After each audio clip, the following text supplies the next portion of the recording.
Alrighty, hello people. So, where to begin? I guess I just want to begin by stating that I have a column today in the Wall Street Journal. You can go purchase the print edition if you'd like. It's also online, but it is behind a paywall. Nothing I can really do about that. I'm sure some of you are resourceful enough. If you truly want to circumvent the paywall, you can figure out a way. Should not be that difficult, but I don't make those decisions. However, here I have the liberty to summarize the main point of the column, which isn't terribly long or complex.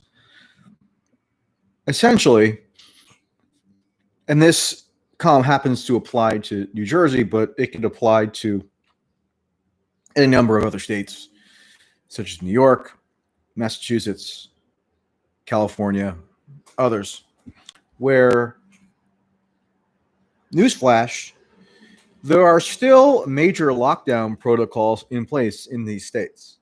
Okay, on the books, legally. For example, in New Jersey, you have Governor Phil Murphy's executive order related to the emergency regulations around coronavirus. It's still in place. It's been updated since it was first imposed in March, but legally it's still binding. And per the terms of that order, outdoor gatherings are today, as of right now, limited in New Jersey to 25 people.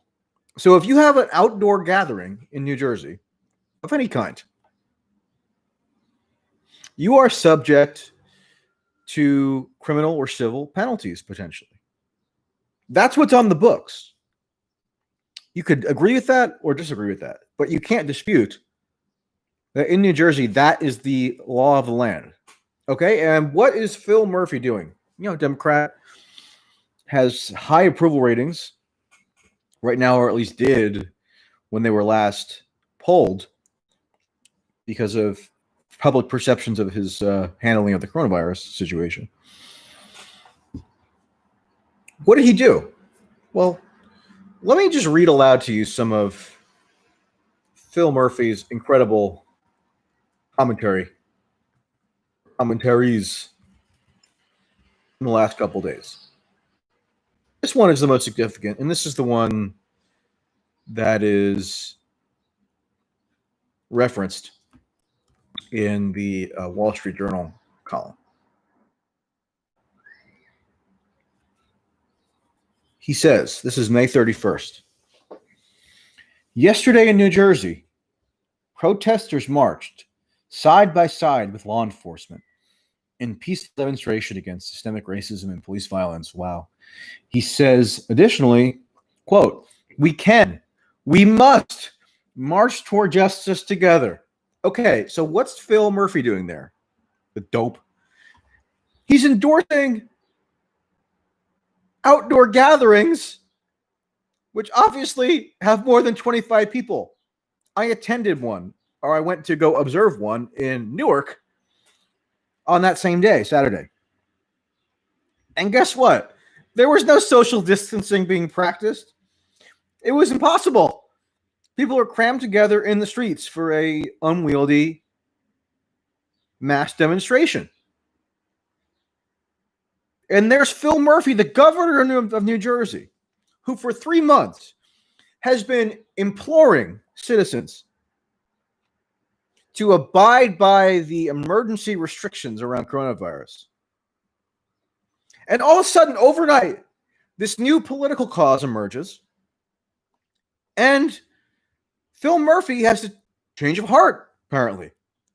Now he says that this cause supersedes all that came before it by way of coronavirus restrictions. Interesting. And it's almost as though he doesn't even discern any discrepancy there. It's almost as if it just gets waved away, as if there's no contradiction, or there's nothing to reconcile logically, argumentatively, politically, etc. It's just a new cause on the scene, Okay, you know what? Let's go mass together in the streets without anything like social distancing in place. And, everybody's just got to accept that. Now, if you're a New Jersey resident, and again, this would apply elsewhere in the country, where lockdown is still technically in effect,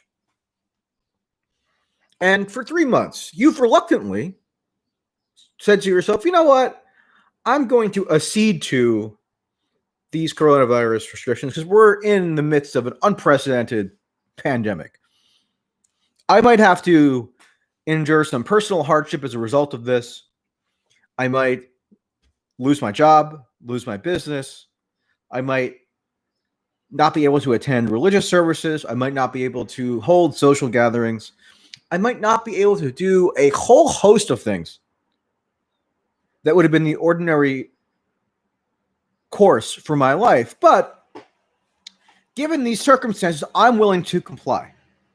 And Phil Murphy himself, at one point in April, even demanded 100% compliance.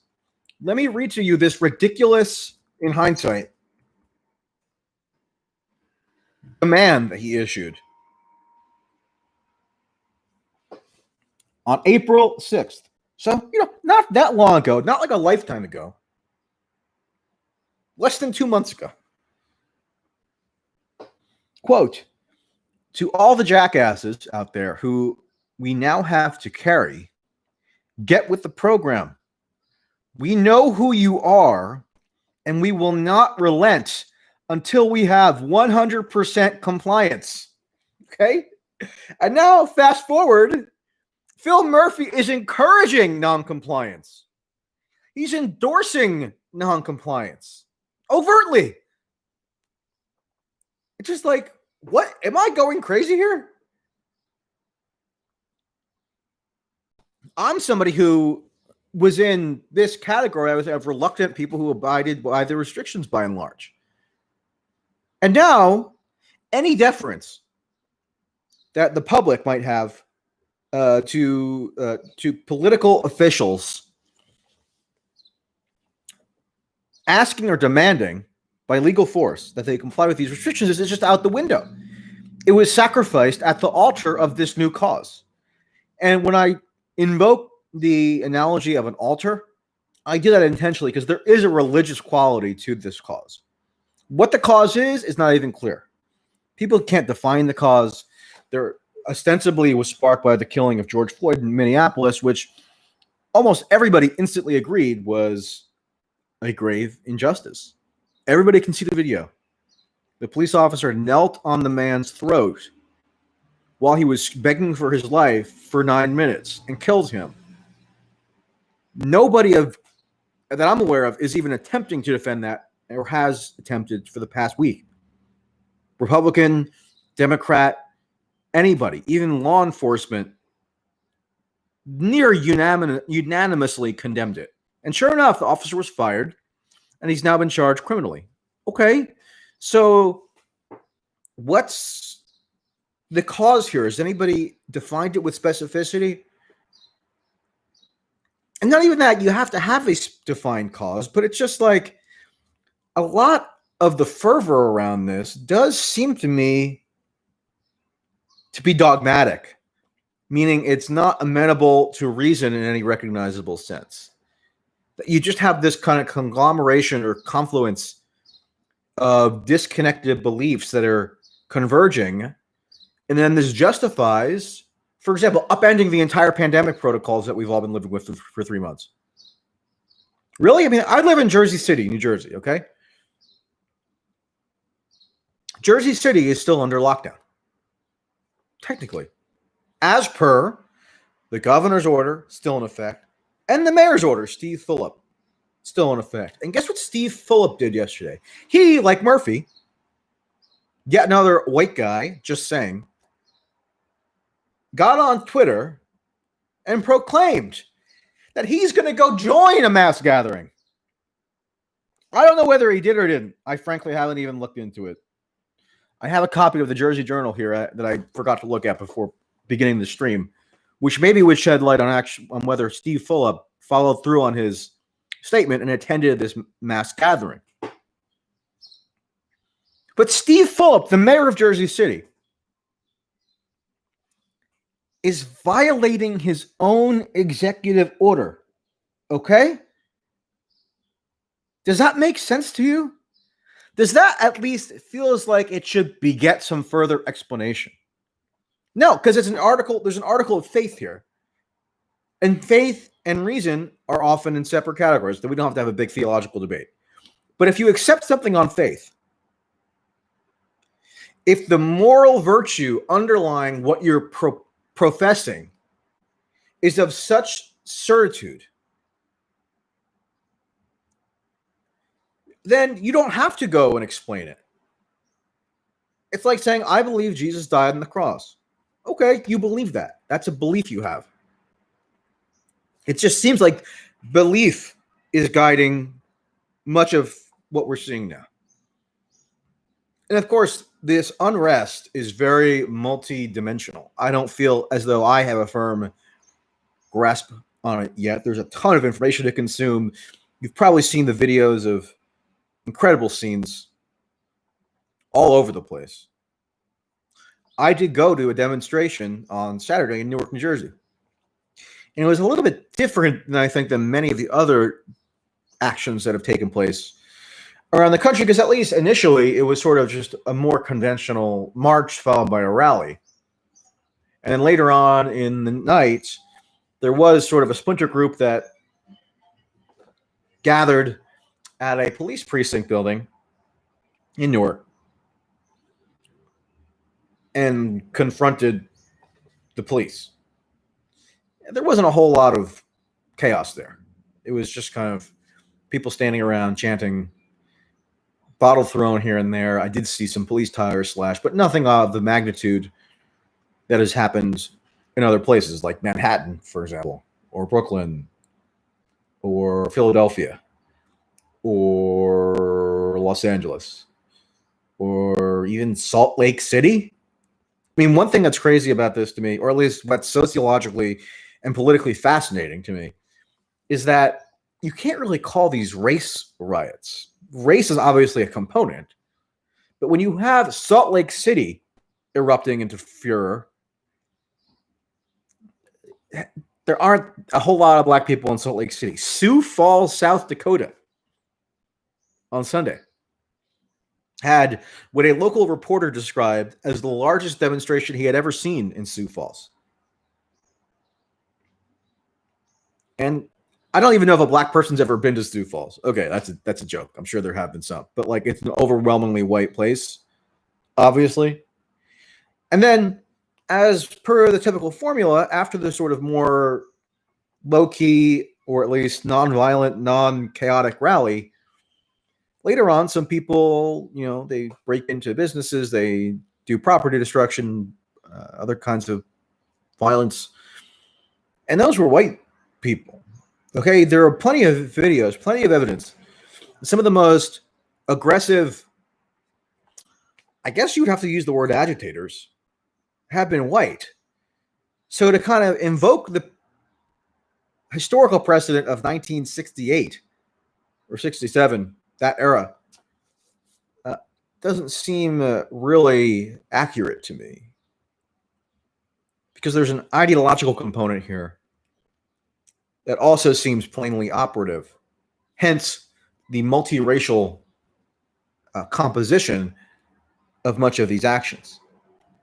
In Newark, where I was, during the day, during the kind of protest march rally portion of the day, it was about half white. Newark is not half white. Okay, that was people coming in from the suburbs. And when I say people, I mean predominantly younger, white, liberal left activist types. So that's just sociologically and politically interesting. I'm not even necessarily rendering judgment on it. I'm just observing it. But at this rally, one of the participants who marched in the streets and then addressed the rally over the microphone was Ross Baraka, who's the mayor of Newark. So this is a state-sanctioned rally. insofar as the mayor of the city that it took place in was endorsing it and actively participating in it.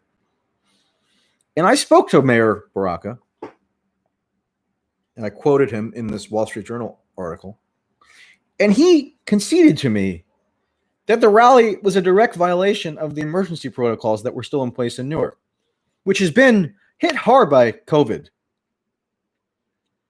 As of May 31st, I think the total was nearly 600 people dead. And we know that there has been something of a disproportionate impact on Black Americans. Newark is largely a Black city. And yet Ras Baraka just tells me that it's a violation.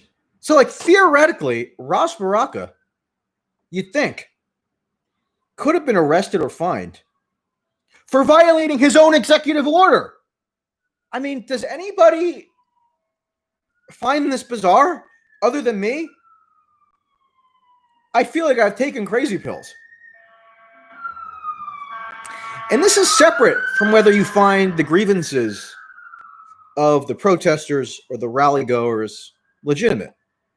I don't know that the grievances have necessarily been crystallized into much of anything. They say they want justice for George Floyd. I want that too. I think anybody of sensible, sound mind wants that. And sure enough, justice was at least meted out relatively quickly in Minneapolis, insofar as the officer who killed George Floyd has been fired and charged. So, like, what are they asking? It seems like a lot of this is about self-expression, self-actualization, you might even say indulgence, because it is a little bit indulgent to be massing like this in the middle of a pandemic, I still think. And I felt the same way when you had the much smaller rallies from Trump supporters and Republicans a couple weeks ago to quote reopen America. I felt the same way. But this is on a much grander scale, much more likely to actually contribute to a renewed spread of the virus. Because although people were mostly wearing masks, I mean, if you're screaming and chanting and crammed right next to people, I don't know how if the mask does that much of good. And that's why the social distancing regulations are still supposedly being enforced. But, you know, Ras Baraka, Steve Fulla, Phil Murphy, they're all just discarding this at a moment's notice, and nobody's supposed to ask any questions, I guess. Just accept it at face value. I mean, to me, it's mind blowing. And the fact that these Democratic Party officials, and even a lot of Republicans, conservatives, the corporate world. I mean, I just saw iTunes today. It has a so-called pause in its iTunes store, where, you know, they're just showing you. Let me pull it up.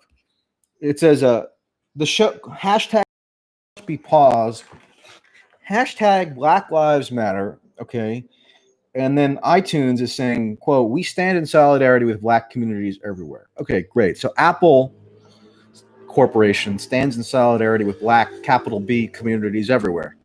Okay, what does that mean? I don't know. What does it mean for Apple to, quote, stand in solidarity with Black communities? Do they think that Black communities are monolithic?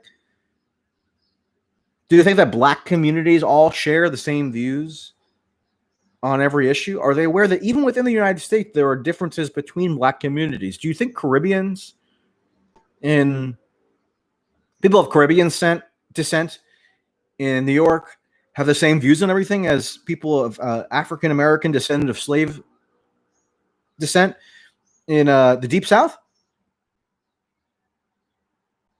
I mean, isn't this condescending? Granted, I'm not Black, okay? So I allow that this means that my personal history and life experiences is not going to be the same as people who are Black. But I've spoken to enough Black people to know that they all don't agree on everything. And to suggest that they do, and then they can be referred to as a community by Apple, is like almost pathetic. It seems insulting to me. I wouldn't want to be referred to as a white community. I know that the black community has particular historical meaning in the United States. If we're talking about African Americans, but even African Americans aren't all in total agreement. I mean, isn't that obvious? By the way, didn't the United States, now correct me if I'm wrong here, tell me if I dreamt this, didn't the United States elect a black man twice as president? Did that happen? Did I just conjure that up in my imagination? I know that the election of Barack Obama was never supposed to solve all of America's racial problems that date back centuries. Okay. However, you would almost think that it never happened. You would almost think that it had no cultural impact whatsoever,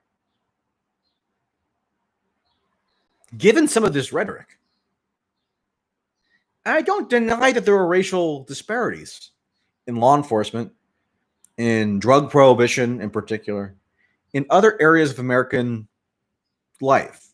That is the case. You could debate the reasons for those disparities, but they plainly exist. But it all gets distilled, it seems, into these very, again, dogmatic slogans and reductive cliches, because it's all sort of built on a foundation of a religious type fervor.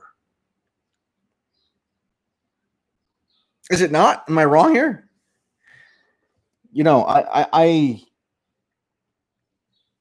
I don't know what to even say. I'm still processing all this. I'm going to try to go to whatever sprouts up around this area tonight. And you know what? That's that, I suppose. I did a long Instagram live interview discussion type thing with this guy yesterday that I'm going to, where we got into more detail on some of this stuff. And these are just initial impressions, right? I don't have a overarching take, really. I just know that I just have a couple observations that are sort of floating around in my head based on what I've observed. And, it's wild. So thank you for dropping by the stream. I'm going to include a link in the description box to the Wall Street Journal article, which again is behind a paywall. So nothing I can do about that.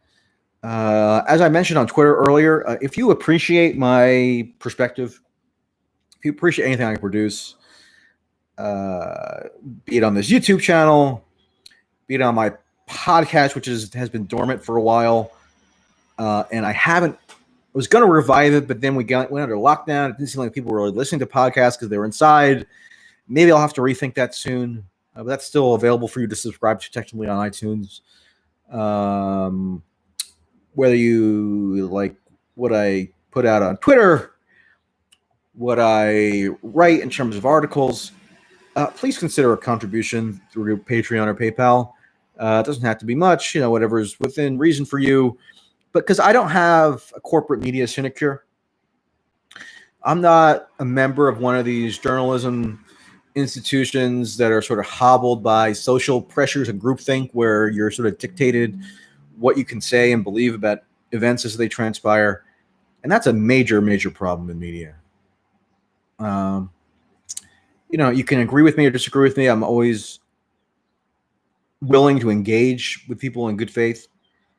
Many of the discussions I've had on this channel with people who disagree with me and who I invited to bring on to have good faith discussion, and most of the time I think it works out well. So that's my attitude, and that's just my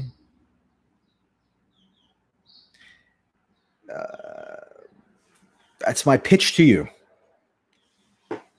And then, depending on how this all happens, there's going to be plenty to cover. So I'm going to do what I can.